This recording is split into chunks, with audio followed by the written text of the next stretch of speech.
Picture a Saturday afternoon at an exclusive country club in 1955. A butler in white gloves refills a highball glass without being asked. A uniformed maid has already pressed the morning newspaper flat and set it beside the breakfast plate. The family's steamer trunks sit packed in the front hall, ready for a transatlantic crossing that will take 5 full days.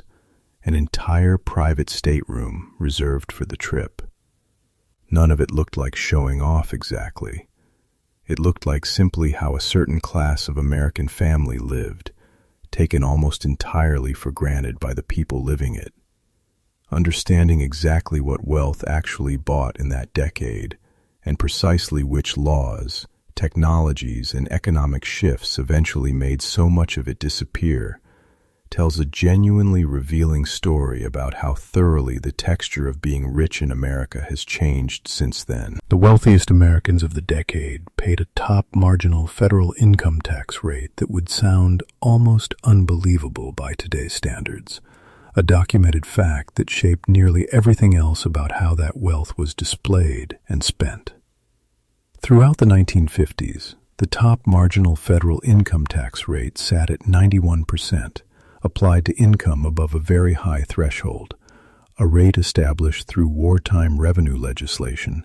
and maintained essentially unchanged for the entire decade under both the Truman and Eisenhower administrations. This is not a commonly exaggerated internet statistic. It is documented directly in Internal Revenue Service historical tax tables from the period, though it is worth noting this rate applied only to income above the top bracket threshold, and effective rates actually paid, after deductions and the era's own extensive set of loopholes, were meaningfully lower than the headline 91% figure for most wealthy filers. This tax structure genuinely shaped wealthy spending behavior in documented ways, encouraging spending on tax-deductible business expenses, elaborate corporate expense accounts, and non-cash perquisites like company cars, club memberships, and lavish business entertaining, since additional cash income above the top bracket was taxed so heavily that many wealthy households found it more advantageous to receive value in forms other than direct salary. The rate began declining substantially following the Revenue Act of 1964, championed by President Kennedy and signed under President Johnson, which cut the top rate to 70%, with further major reductions following under President Reagan through the Economic Recovery Tax Act of 1981 and the Tax Reform Act of 1986, which eventually brought the top rate down to 28%. A documented, traceable legislative sequence explaining why the specific tax environment shaping 1950s wealthy spending habits simply no longer exists in anything resembling its original form. Country clubs and elite social clubs throughout the decade operated with explicit, openly stated membership restrictions, excluding Jewish Americans, Black Americans, and, in the vast majority of cases, women, from full membership status, a practice that was entirely legal at the time.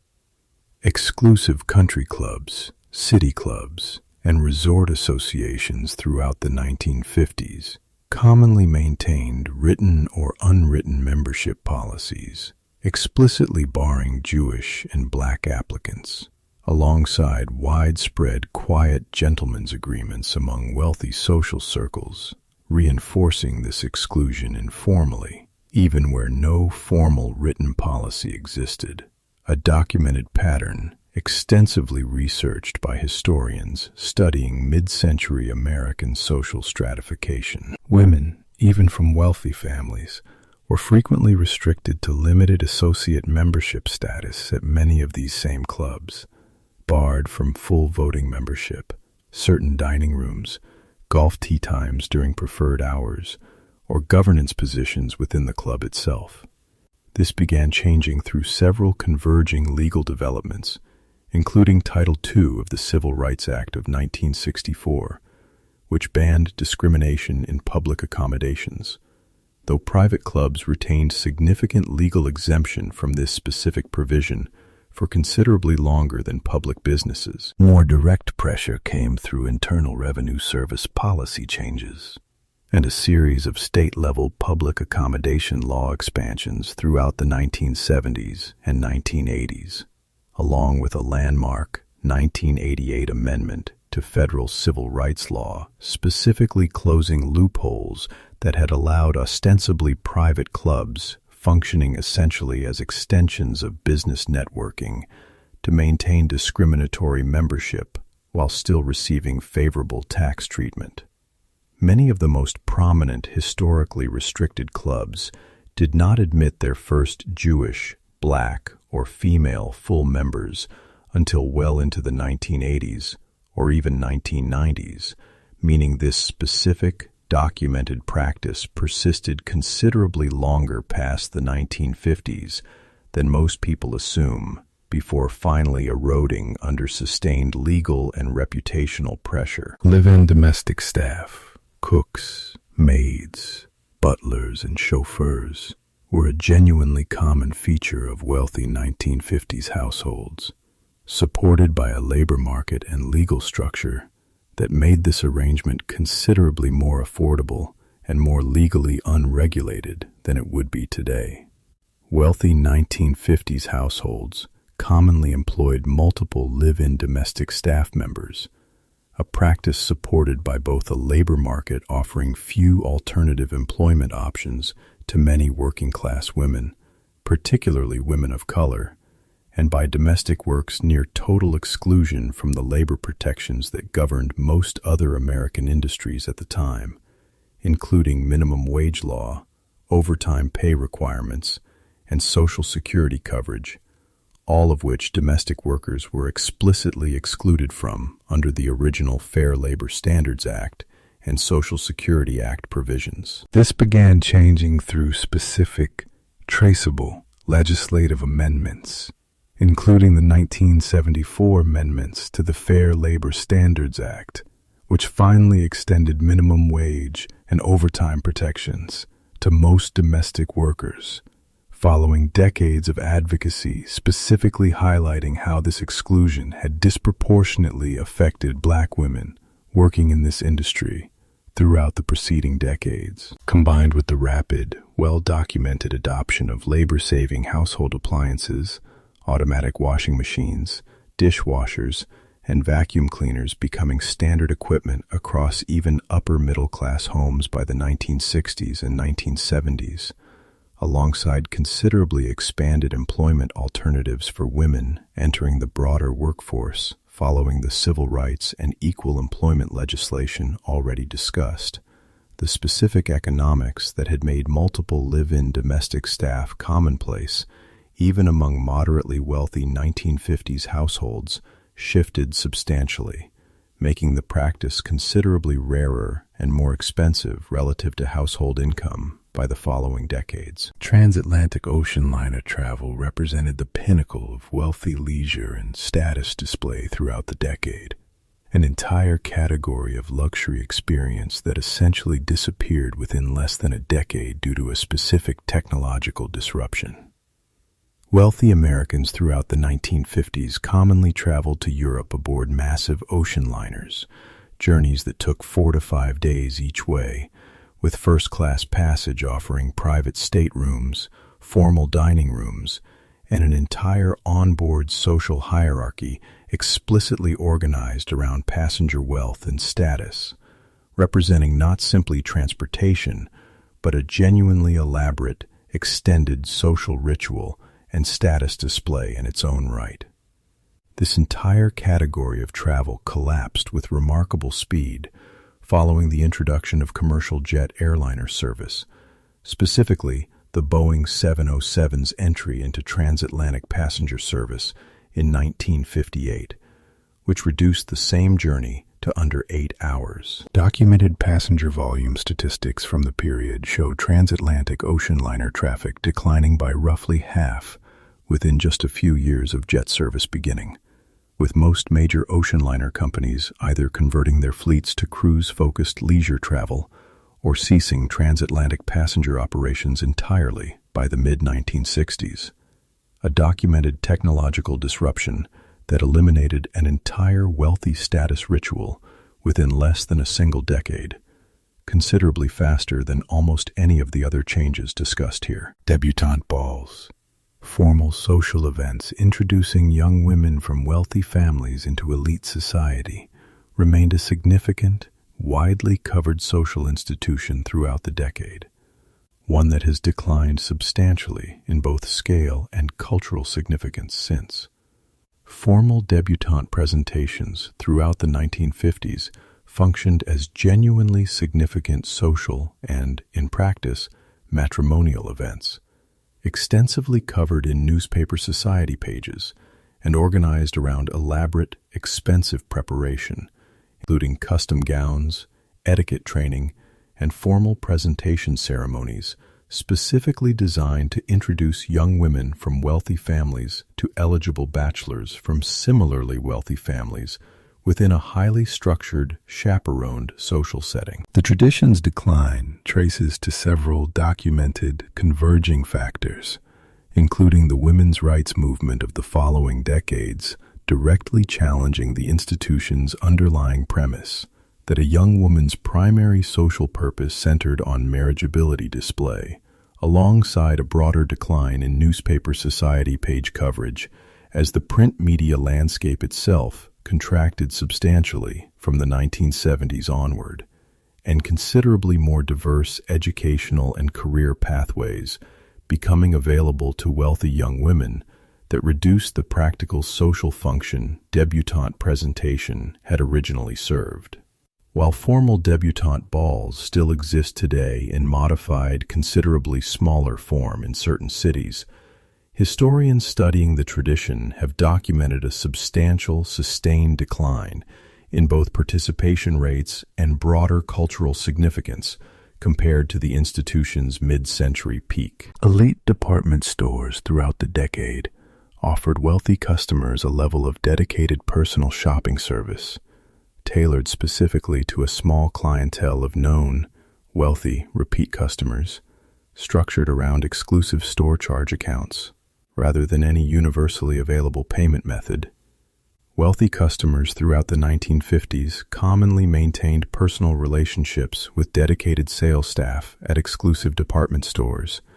staff who tracked individual customer preferences, sizes, and purchase history by hand, offered private fitting rooms and after-hours shopping appointments, and extended considerable personal credit based purely on the store's own judgment of a customer's reliability and social standing, since, as already documented in the era's broader credit landscape, no standardized national credit system existed to formalize this kind of trust-based extension of purchasing power. This specific model of highly personalized, relationship-based retail service for the wealthy declined substantially following the standardization of national credit card networks and, considerably later, the rise of standardized credit scoring, already discussed in connection with broader consumer credit history, which shifted retail credit extension away from personal store relationships toward automated, algorithmic risk assessment applicable to any customer, regardless of personal history with a specific store, a genuinely different retail model that reduced the specific kind of exclusive, personally cultivated customer relationship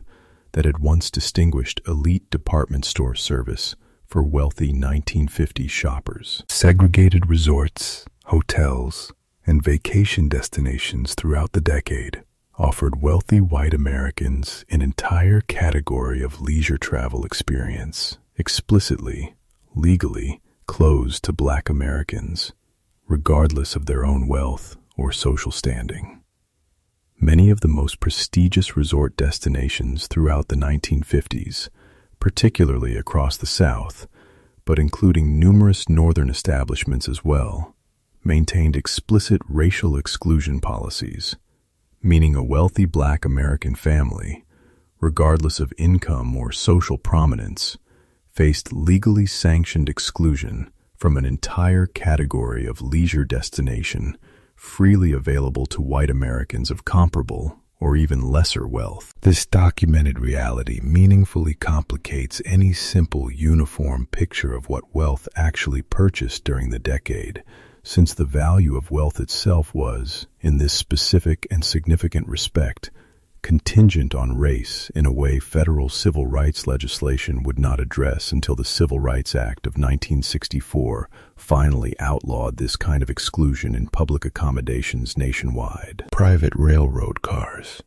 custom outfitted with sleeping quarters, dining rooms, and observation lounges,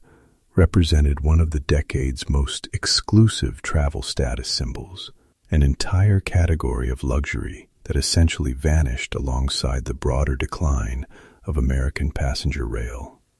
Extremely wealthy families and corporate executives throughout the 1950s sometimes owned or leased private railroad cars, custom-built with full living quarters that could be attached to regular scheduled trains, offering an entirely private, staffed traveling environment, considerably more exclusive than even first-class conventional rail service. This practice declined alongside the broader, well-documented collapse of American passenger rail travel, following the rise of commercial jet aviation and the interstate highway system, both of which drew passenger volume away from rail so substantially that most private passenger railroads had become financially unsustainable by the late 1960s. Ultimately prompting the federal government to consolidate most remaining intercity passenger rail service under the newly created Amtrak system in 1971, a documented restructuring that effectively ended the private infrastructure and rail company relationships that had made privately owned luxury rail cars a viable, if extremely exclusive, form of wealthy transportation throughout the preceding decade. Wealthy families throughout the decade relied heavily on trusts, foundations, and other documented estate planning structures, specifically to shelter income and inherited wealth from the era's steep tax rates, a practice that shaped the modern legal architecture much of wealthy tax planning still relies on today. Given the 91% top marginal rate already discussed, wealthy 1950s households and their attorneys made extensive, well-documented use of tools including generation-skipping trusts, private charitable foundations, and various forms of tax-advantaged life insurance structures specifically designed to shelter accumulated wealth from both income tax during life and estate tax at death. Many of the private charitable foundations still operating prominently today were established during exactly this period, often serving the dual documented purpose of genuine philanthropic activity alongside meaningful tax advantage for the founding family, a combination openly discussed in period financial planning literature aimed at wealthy clients. This general architecture of trust and foundation-based estate planning has persisted and grown considerably more sophisticated since, though the underlying tax incentive shifted substantially following the tax rate reductions of the 1960s and 1980s already discussed, alongside a series of subsequent documented tax code changes specifically targeting trust and foundation abuse, including the Tax Reform Act of 1969, which imposed new payout and reporting requirements on private foundations, following congressional investigation into documented cases of foundations being used primarily as tax shelters with minimal genuine charitable activity. The specific legal tools available to wealthy 1950s families for tax minimization were, in other words, both a direct product of that decade's uniquely steep tax rates and the origin point for a body of subsequent tax law still actively shaping wealthy estate planning today. Wealthy families throughout the decade typically maintained a personal physician relationship built around house calls and highly individualized attention, a model of medical care considerably different from the insurance-driven system most Americans, wealthy or otherwise, experience today. Throughout the 1950s, a wealthy family's physician commonly made house calls, maintained direct personal familiarity with the family's full medical history, built up over years of individual attention, and operated largely outside any standardized insurance billing or utilization review process, since comprehensive health insurance itself remained considerably less universal and considerably less administratively complex than it would become in later decades. This meant wealthy patients experienced a level of direct physician access and continuity of personal care that stood in fairly stark contrast to the shorter, more transactional appointment structure most patients, including many wealthy ones, generally experience within the modern American healthcare system. The gradual disappearance of routine physician house calls traces to several documented converging factors,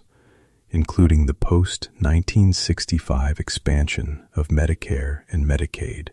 substantially increasing overall healthcare demand relative to physician supply, the rise of increasingly complex diagnostic and treatment technology that could only practically be administered within a hospital or clinical setting rather than a patient's home, and the broader administrative complexity introduced by expanding health insurance billing requirements from the 1960s onward. Interestingly, this specific 1950s-style personalized physician access has partially re-emerged in recent decades through the rise of concierge medicine, a documented, considerably more expensive modern medical practice model, explicitly marketed around restoring exactly the kind of personalized physician attention wealthy patients once received as a standard, undifferentiated feature of medical care throughout the decade in question, now available only to patients willing to pay a substantial additional annual membership fee on top of standard insurance costs. Newspaper society pages throughout the decade provided wealthy families with an entire dedicated media apparatus specifically devoted to documenting and celebrating their social activities, a media structure that has essentially disappeared alongside the broader decline of American print newspapers. Major American newspapers throughout the 1950s maintained dedicated society page sections staffed by reporters whose entire professional focus centered on covering wealthy families' parties, weddings, debutante presentations, and general social activities in considerable, often flattering detail, functioning as a genuinely significant, semi-official record of elite social standing within a given city. One family's actively cultivated relationships with reporters to influence favorably. This entire media category declined substantially alongside the well-documented broader contraction of American newspaper circulation and advertising revenue, beginning in the 1970s and accelerating dramatically following the rise of internet media from the late 1990s onward,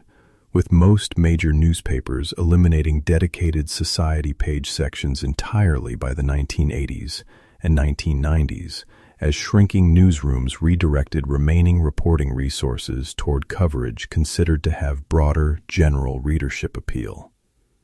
Wealthy families today seeking similar social documentation and visibility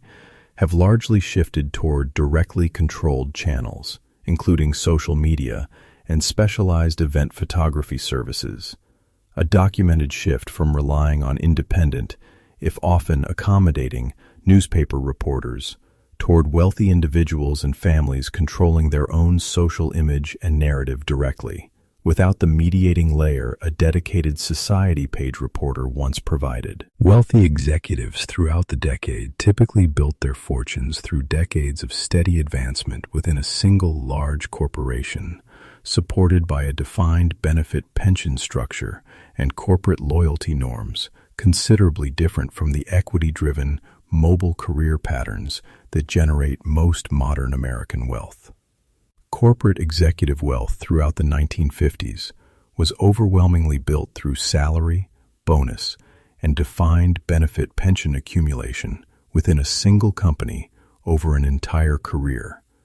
a documented pattern reflecting both the era's corporate culture, which actively discouraged job hopping and rewarded demonstrated long-term loyalty, and the specific pension structure common at the time,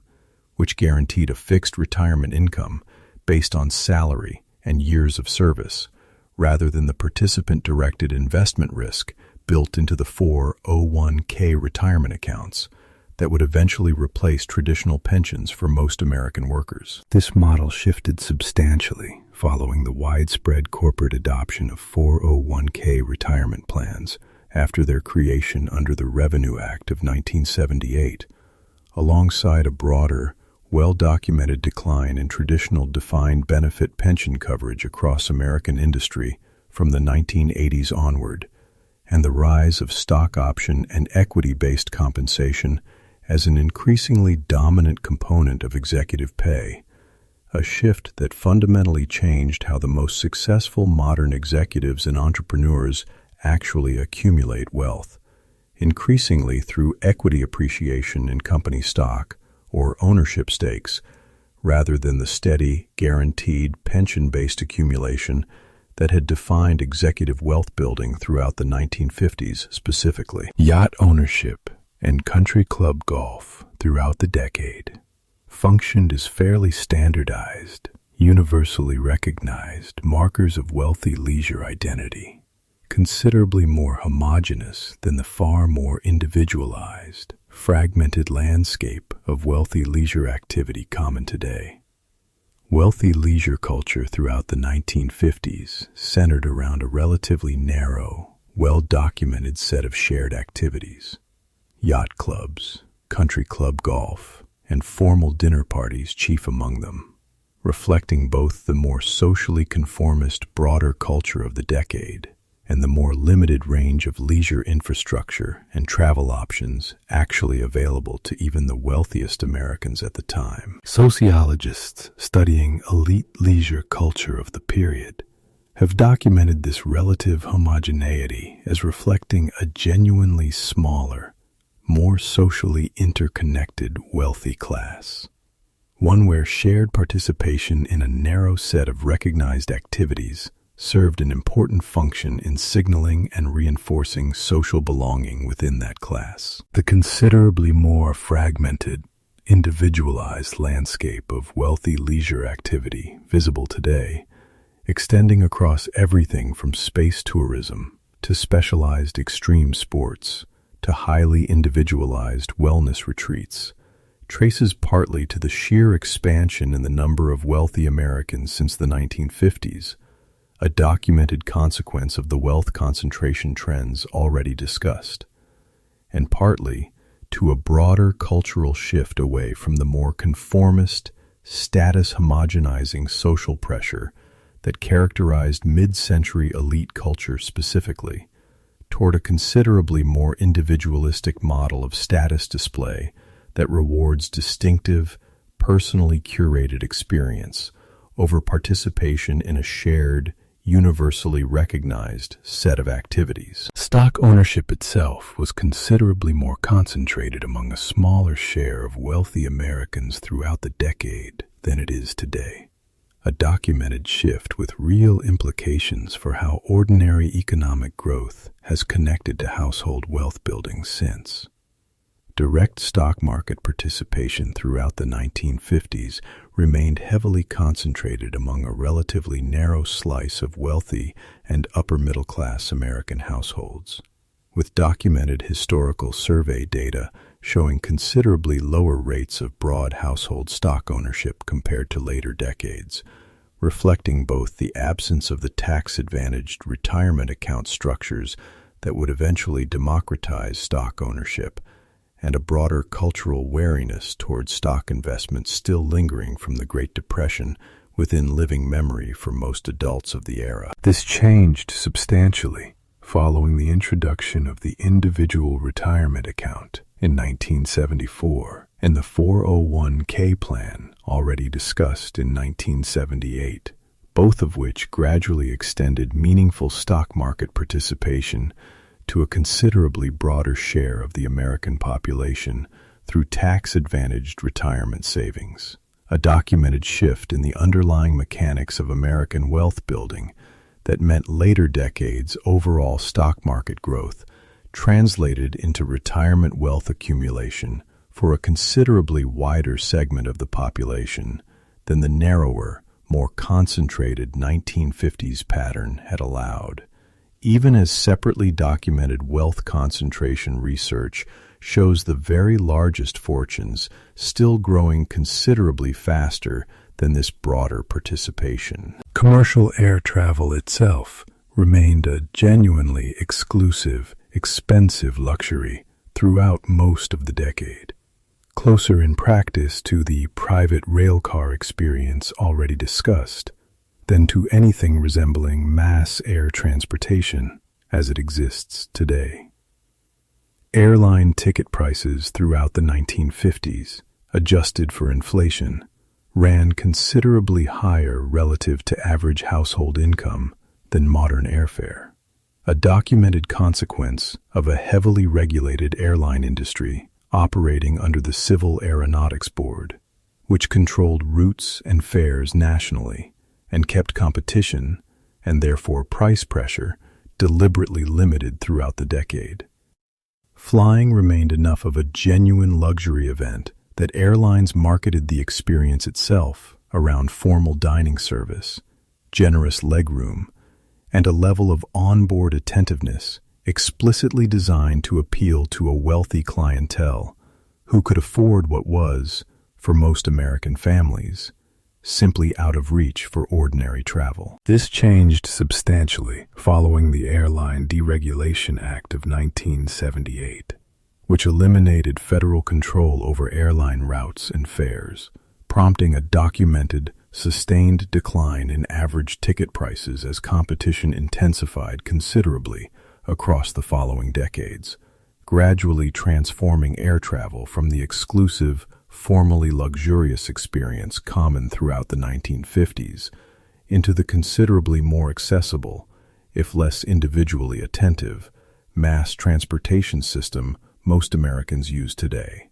The specific version of exclusive, meticulously attentive commercial flying wealthy 1950s travelers experienced as simply ordinary premium service has, in a genuinely traceable sense, been preserved today mainly within considerably more expensive private aviation,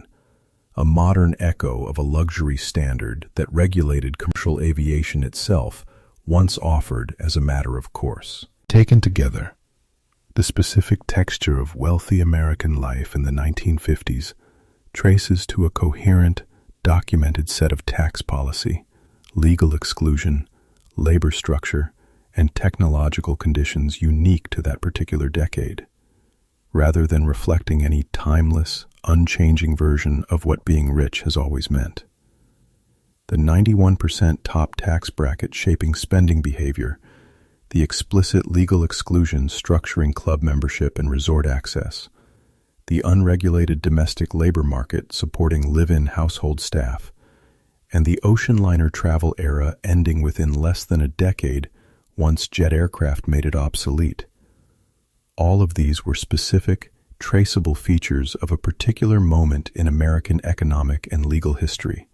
not a permanent, universal template for wealth that later generations simply abandoned through changing taste alone. Each element connects to a documented piece of legislation, court ruling, or technological shift. The 1964 and 1974 tax reforms, the 1964 Civil Rights Act, the 1974 Domestic Labor Amendments, and the 1958 arrival of commercial jet service among them. None of this suggests wealth inequality itself has disappeared or even meaningfully lessened since the 1950s. Since considerable, well-documented research on American wealth concentration shows the opposite trend accelerating substantially since the 1980s. What changed was not the existence of extreme wealth, but the specific legal permissions, labor structures, and available technology that shaped exactly how that wealth got spent, displayed, and enjoyed. A distinction worth holding on to the next time an old photograph of a butler, a steamer trunk, or a private rail car makes that particular version of luxury look like something simply lost to changing fashion, rather than the product of a legal and economic environment that, in several genuinely important respects, no longer exists and, in several other important respects, was never something worth bringing back in the first place, however elegant it may still look glowing back at us from an old photograph.